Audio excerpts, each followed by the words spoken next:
কিরে ফুলু, বিয়ে করলি কই বললি না তো? হ্যাঁ বলবো কেন, যদি তোরা আমার বোর দিকে নজর দিস।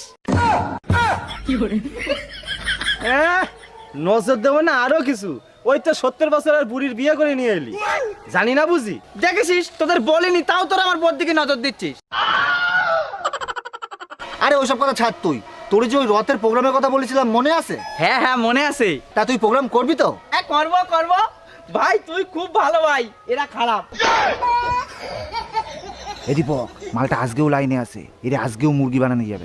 এ ভাই তোরা কি ফুসুর ফুসুর করছিস, আমার বল শুনি। আরে কিছু না, ওই প্রোগ্রাম করতে গেলে একটা প্রতিযোগিতায় অংশগ্রহণ করতে হবে। কি প্রতিযোগিতা ভাই? কাঁঠাল কাপ 2026। করবি তো? হ্যাঁ করবো করবো। তাহলে দে 500 টাকা দে। কেন 500 টাকা কেন? আরে কাঁঠাল কাপ হবে, কাঁঠাল কিনতে হবে না? উমা, এ কিরাম খেলা? খেলবো আমি, আবার টাকাও আমার দিতে হবে? আরে তুই তো জিতলে 1000 টাকা পুরস্কার পাবি, আবার সাথে